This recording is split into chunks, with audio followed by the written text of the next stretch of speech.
جو ہی زخمی بیان دینے کے قابل ہوئے ان سے بیان لیے گئے۔ ان سے یہ کہانی یوں بنی کہ البرق کی پہلی بیوی کو جب علی بن سفیان نے بتایا کہ اس کے خاوند کی دوسری بیوی مشتبہ چال چلن کی ہے اور جاسوس معلوم ہوتی ہے تو وہ سخت غصے کے عالم میں گھر چلی گئی۔ وہ اپنے خاوند کو اور آصفہ کو قتل کر دینا چاہتی تھی، لیکن علی بن سفیان نے اسے کہا تھا کہ جاسوسوں کو زندہ پکڑا جاتا ہے تاکہ ان کے چھپے ہوئے ساتھیوں کا سراغ لگایا جا سکے۔ اس نے اپنے آپ پر قابو پایا اور آصفہ پر گہری نظر رکھنے لگی۔ اس نے رات کا سونا بھی ترک کر دیا۔ موقع دیکھ کر اس نے اس کے سونے والے کمرے کے اس دروازے میں چھوٹا سا سوراخ کر لیا جو دونوں کمروں میں کھلتا تھا۔ رات کو اس سوراخ میں سے انہیں دیکھتی رہتی۔ 2 راتیں تو اس نے یہی دیکھا کہ لڑکی البرق کو شراب پلاتی اور اریانی کا پورا مظاہرہ کرتی تھی۔ وہ سلطان ایوبی کی باتیں ایسے انداز سے کرتی تھی جیسے وہ اس کا پیر اور مرشد ہو۔ صلیبیوں کو برا بھلا کہتی اور وہی باتیں کرتی جو سلطان ایوبی کے جنگی منصوبے میں شامل تھیں۔ البرق اسے بتاتا تھا کہ سلطان کیا کر رہا ہے اور کیا سوچ رہا ہے۔ البرق کی پہلی بیوی نے 2 راتیں یہی کچھ دیکھا اور سنا۔ تیسری رات وہ ناٹک کھیلا گیا جس کا البرق کی پہلی بیوی کو بے تابی سے انتظار تھا۔ آصفہ نے البرق کو شراب پلانی شروع کر دی اور اسے بالکل حیوان بنا دیا۔ آصفہ دونوں پیالے اٹھا کر اور یہ کہہ کر دوسرے کمرے میں چلی گئی کہ دوسری لاتی ہوں۔ وہ واپس آئی تو پیالوں میں شراب تھی۔ اس نے ایک پیالہ البرق کو دے دیا، دوسرا خود منہ سے لگا لیا۔ اس کے بعد اس نے بے حد ننگی حرکتیں کی اور البرق بے سدھ لیٹ گیا۔ آصفہ نے کپڑے پہنے اور البرق کو آہستہ آہستہ ہلایا۔ وہ نہ بولا، پھر اسے ہلایا۔ ہاتھ سے اس کے پپوٹے اوپر کیے مگر اس کی آنکھیں نہ کھلیں۔ اس نے پیالے دوسرے کمرے میں لے جا کر شراب میں بے ہوش کرنے والی کوئی چیز البرق کے پیالے میں ملا دی تھی۔ آصفہ نے کپڑے پہنے، اوپر سیاہ چادر اس طرح لے لی کہ سر سے پاؤں تک چھپ گئی۔ آدھی رات ہونے کو تھی، اس نے قندیل بجھائی اور باہر نکل گئی۔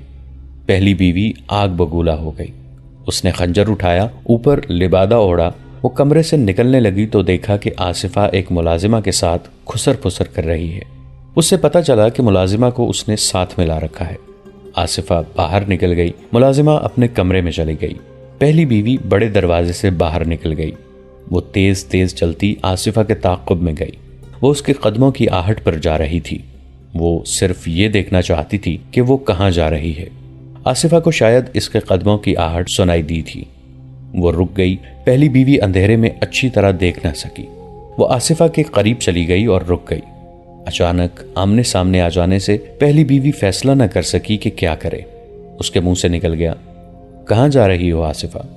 پہلی بیوی کو معلوم نہ تھا کہ لڑکی کی حفاظت کے لیے ایک آدمی چھپ چھپ کر اس کے ساتھ جاتا ہے جو کسی کو نظر نہیں آتا۔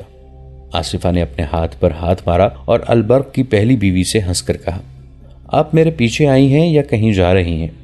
اتنے میں پیچھے سے کسی نے پہلی بیوی کو بازوں میں جکڑ لیا، مگر اس عورت نے گرفت مضبوط ہونے سے پہلے ہی جسم کو زور سے جھٹکا دیا اور آزاد ہو گئی۔ اس نے تیزی سے خنجر نکال لیا۔ اس کے سامنے ایک آدمی تھا۔ عورت نے اس پر وار کیا جو وہ بچا گیا۔ آدمی نے ایسا وار کیا کہ خنجر عورت کے پہلو میں اتر گیا۔ اس آدمی نے دیکھ لیا تھا کہ عورت کے پاس خنجر ہے۔ وہ فوراً پیچھے ہٹ گیا۔ پہلی بیوی نے آصفہ پر حملہ کیا اور خنجر اس کی گردن اور کندھے کے درمیان اتار دیا۔ لڑکی نے زور سے چیخ ماری۔ آدمی نے پہلے بیوی پر وار کیا جو یہ عورت پھرتی سے بچا گئی۔ اس نے وار کیا تو اس آدمی نے اس کا بازو اپنے بازو سے روک لیا۔ آصفہ گر پڑی تھی۔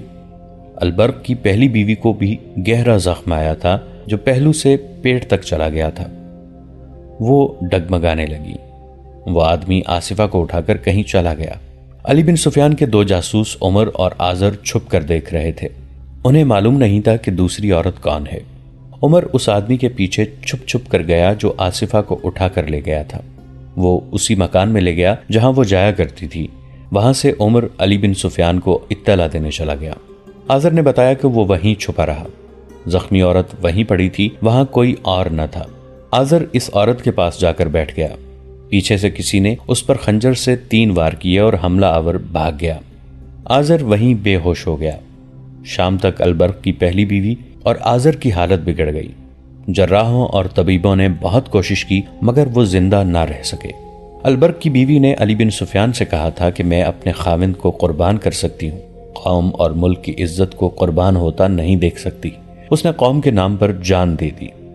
سلطان ایوبی کے حکم سے خادم الدین البرق کو قید خانے میں ڈال دیا گیا۔ اس نے یقین دلانے کی ہر ممکن کوشش کی کہ اس نے یہ جرم دانستہ نہیں کیا، وہ ان لوگوں کے ہاتھوں میں بے وقوف بن گیا تھا، مگر یہ ثابت ہو چکا تھا کہ اس نے حکومت اور افواج کے راز شراب اور حسین لڑکی کے نشے میں دشمن کے جاسوسوں تک پہنچائے ہیں۔ سلطان ایوبی قتل کا جرم بخش سکتا تھا، شراب خوری اور عیاشی اور دشمن کو راز دینے کے جرائم نہیں بخشا کرتا تھا۔ آصفہ سے اس روز کوئی بیان نہ لیا گیا۔ اس پر زخم کا اتنا اثر نہیں تھا جتنا خوف کا تھا۔ وہ جاسوس لڑکی تھی، سپاہی نہیں تھی۔ اسے شہزادی کے روپ میں شہزادوں سے بھید لینے کی ٹریننگ دی گئی تھی۔ اس نے سوچا بھی نہ تھا کہ اس کا یہ حشر بھی ہو سکتا ہے۔ اس پر زیادہ خوف اس کا تھا کہ وہ مسلمانوں کی قیدی ہے اور مسلمان اسے بہت خراب کریں گے۔ ایک خطرہ یہ بھی اسے نظر آیا کہ مسلمان اس کے زخم کا علاج نہیں کریں گے۔ اس نے اس خطرے کا اظہار ہر اس آدمی سے کیا جو اس کے قریب گیا۔ وہ ڈرے ہوئے بچے کی طرح روتی تھی۔ علی بن سفیان نے اسے بہت تسلی دی کہ اس کے ساتھ وہی سلوک کیا جائے گا جو کسی مسلمان زخمی عورت کے ساتھ کیا جاتا ہے، مگر وہ سلطان ایوبی سے ملنا چاہتی تھی۔ آخر سلطان کو بتایا گیا۔ سلطان ایوبی اس کے پاس گئے اور اس کے سر پر ہاتھ رکھ کر کہا، اس حالت میں وہ اسے اپنی بیٹی سمجھتا ہے۔ میں نے سنا تھا کہ سلطان ایوبی تلوار کا نہیں دل کا بادشاہ ہے۔ آصفہ نے روتے ہوئے کہا، اتنا بڑا بادشاہ جسے شکست دینے کے لیے عیسائیوں کے سارے بادشاہ اکٹھے ہو گئے ہیں، ایک مجبور لڑکی کو دھوکہ دیتے اچھا نہیں لگتا۔ ان لوگوں سے کہو کہ مجھے فوراً زہر دے دیں، میں اس حالت میں کوئی اذیت برداشت نہیں کر سکوں گی۔ کہو تو میں ہر وقت تمہارے پاس موجود رہوں گا۔ سلطان ایوبی نے کہا، میں تمہیں دھوکہ بھی نہیں دوں گا، اذیت بھی نہیں دوں گا، مگر وعدہ کرو کہ تم بھی مجھے دھوکہ نہیں دو گی۔ تم ذرا اور بہتر ہو لو۔ طبیب نے کہا ہے کہ تم ٹھیک ہو جاؤ گی۔ اگر تمہیں اذیت دینی ہوتی تو میں اسی حالت میں قید خانے میں ڈال دیتا، تمہارے زخم پر نمک ڈالا جاتا، تم چیخ چیخ اور چلا چلا کر اپنے جرم اور اپنے ساتھیوں سے پردے اٹھاتی، مگر ہم کسی عورت کے ساتھ ایسا سلوک نہیں کیا کرتے۔ البرق کی بیوی مر گئی ہے، لیکن تمہیں زندہ رکھنے کی پوری کوشش کی جا رہی ہے۔ میں ٹھیک ہو جاؤں گی تو میرے ساتھ کیا سلوک کرو گے؟ اس نے پوچھا۔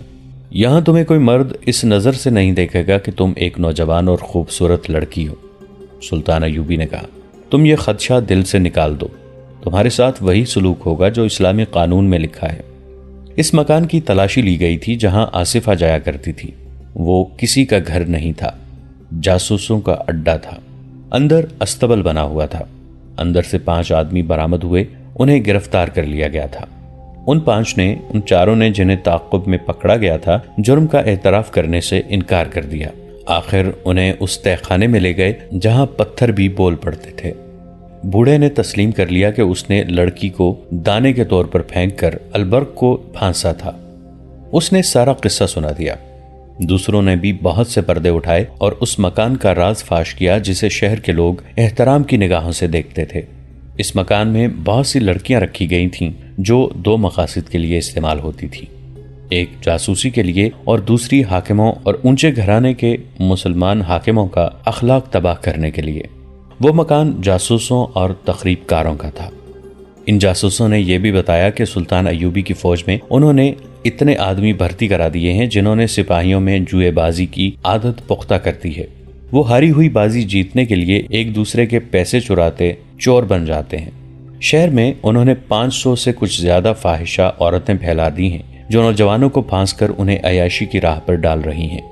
خفیہ قمار خانے بھی کھول دیے گئے ہیں۔ ان لوگوں نے یہ بھی بتایا کہ سوڈانیوں کو سلطان کے خلاف بھڑکایا جا رہا ہے جنہیں فوج سے نکال دیا گیا ہے۔ سب سے اہم انکشاف یہ تھا کہ انہوں نے 6 ایسے مسلمان افسروں کے نام بتائے جو سلطان ایوبی کی حکومت میں اہم حیثیت رکھتے تھے مگر سلطان کے خلاف کام کر رہے تھے۔ آصفہ عیسائی لڑکی تھی۔ اس کا نام فلیمنگو بتایا گیا۔ وہ یونانی تھی۔ اسے 13 سال کی عمر سے اس جاسوسی کی ٹریننگ دی جا رہی تھی۔ اسے مصر کی زبان سکھائی گئی۔ ایسی سینکڑوں لڑکیاں مسلمان علاقوں میں استعمال کرنے کے لیے تیار کی گئی تھیں جنہیں چوری چھپے ادھر بھیجا گیا تھا۔ اس لڑکی نے بھی کچھ نہ چھپایا۔ 15 روز بعد اس کا زخم ٹھیک ہو گیا۔ اسے جب بتایا گیا کہ اسے سزائے موت دی جا رہی ہے تو اس نے کہا، خوشی سے یہ سزا قبول کرتی ہوں، میں نے صلیب کا مشن پورا کر دیا ہے۔ اسے جلاد کے حوالے کر دیا گیا۔ دوسروں کی ابھی ضرورت تھی۔ ان کی نشاندہی پر چند اور لوگ پکڑے گئے، جن میں چند ایک مسلمان بھی تھے۔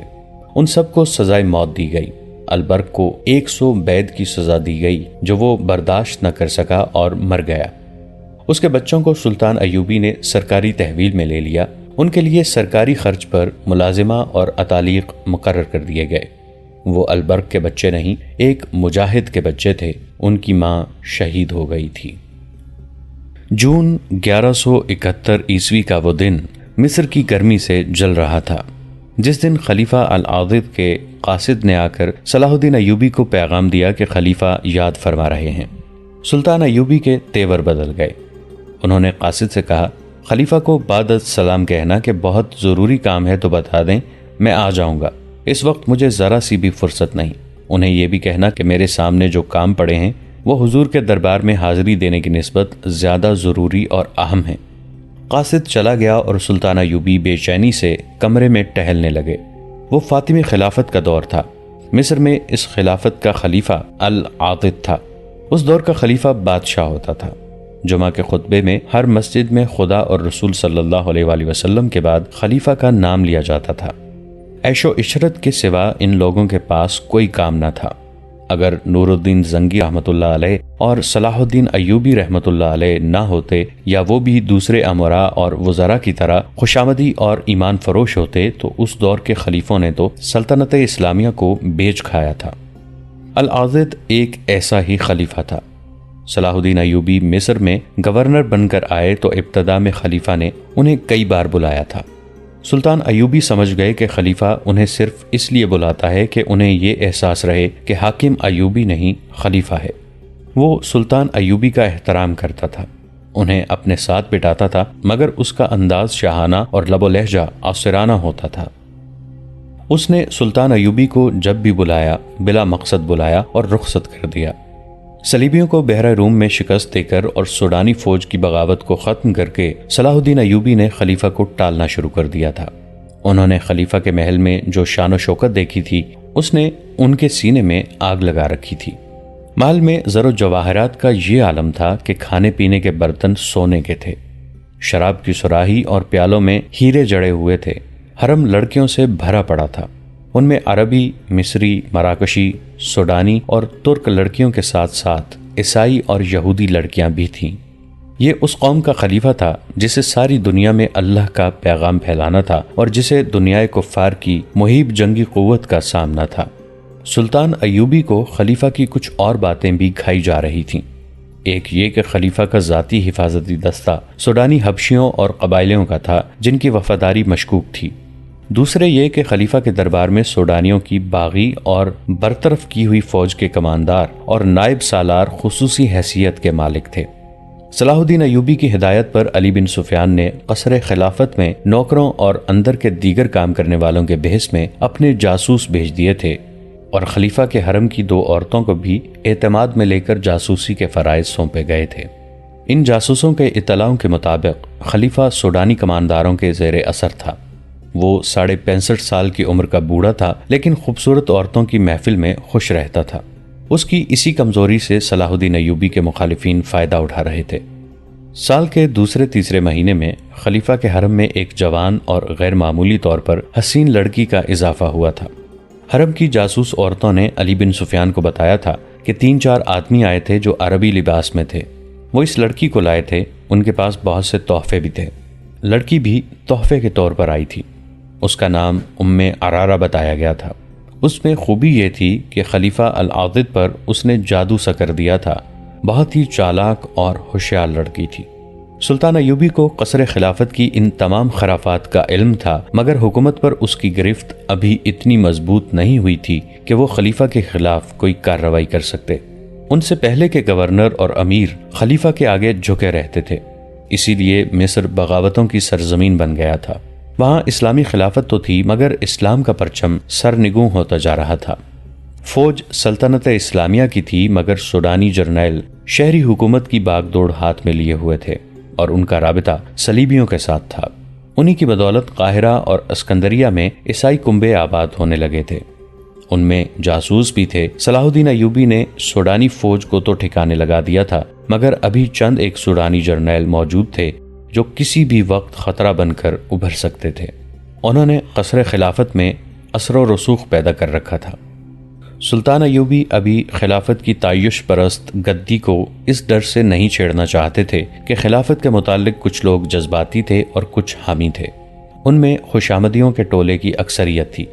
اس اکثریت میں وہ اعلی حکام بھی تھے جو مصر کی عمارت کی توقع لگائے بیٹھے تھے، مگر یہ حیثیت سلطان صلاح الدین ایوبی کو مل گئی۔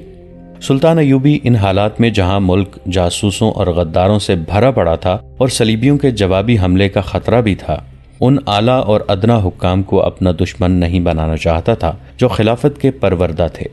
مگر جون 1171 عیسوی کے ایک روز جب خلیفہ نے انہیں بلایا تو انہوں نے صاف انکار کر دیا۔ انہوں نے دربان سے کہا، علی بن سفیان، بہاؤالدین شداد، عیسیٰ نقیہ اور الناصر کو میرے پاس جلدی سے بھیج دو۔ یہ چاروں سلطان ایوبی کے خصوصی مشیر اور معتمد تھے۔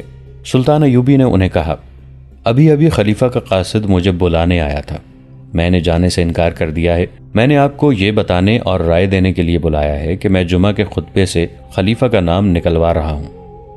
یہ اقدام ابھی قبل از وقت ہوگا، شداد نے کہا۔ خلیفہ کو لوگ پیغمبر سمجھتے ہیں، رائے عامہ ہمارے خلاف ہو جائے گی۔ ابھی تو لوگ اسے پیغمبر سمجھتے ہیں، سلطان ایوبی نے کہا، تھوڑے ہی عرصے بعد وہ اسے خدا سمجھنے لگیں گے۔ اسے پیغمبری اور خدائی دینے والے ہم لوگ ہیں جو خطبے میں اس کا نام خدا اور رسول اکرم صلی اللہ علیہ وآلہ وسلم کے ساتھ لیتے ہیں۔ کیوں عیسیٰ نقیہ؟ آپ کیا مشورہ دیتے ہیں؟ میں آپ کی تائید کرتا ہوں، عیسیٰ اہلکاری فقیہ نے جواب دیا۔ کوئی بھی مسلمان خطبے میں کسی انسان کا نام برداشت نہیں کر سکتا، انسان بھی ایسا جو شراب، عورت اور ہر طرح کے گناہ کا شیدائی ہے۔ یہ الگ بات ہے کہ صدیوں سے خلیفہ کو پیغمبروں کا درجہ دیا جا رہا ہے۔ میں چونکہ شہری اور مذہبی امور کا ذمہ دار ہوں، اس لیے یہ نہیں بتا سکتا کہ سیاسی اور فوجی لحاظ سے آپ کے فیصلے کا رد عمل کیا ہوگا۔ رد عمل شدید ہوگا، بہاؤالدین شداد نے کہا، اور ہمارے خلاف ہوگا۔ اس کے باوجود میں یہی مشورہ دوں گا کہ یہ بدعت ختم ہونی چاہیے یا خلیفہ کو پکا مسلمان بنا کر لوگوں کے سامنے لایا جائے، جو مجھے ممکن نظر نہیں آتا۔ رائے عامہ کو مجھ سے بہتر اور کون جان سکتا ہے؟ علی بن سفیان نے کہا، جو جاسوسی اور سراغ رسانی کے شعبے کا سربراہ تھا۔ اس نے ملک کے اندر جاسوسوں اور مخبروں کا جال بچھا رکھا تھا۔ اس نے کہا، عام لوگوں نے خلیفہ کی کبھی صورت نہیں دیکھی، وہ العاضد کے نام سے نہیں، صلاح الدین ایوبی کے نام سے واقف ہیں۔ دوستو، آج کے لیے اتنا ہی۔ اسی کہانی کی اگلی قسط کے ساتھ بہت جلد حاضر ہوں گے۔ نیچے کامنٹ سیکشن میں اپنی رائے کا اظہار ضرور کیجیے گا۔ ہمارے اس چینل کو سبسکرائب کر کے نیچے موجود بیل آئیکن کو بھی ضرور کلک کیجیے گا۔ اگلی ملاقات تک کے لیے ہمارا اور آپ کا اللہ نگہبان۔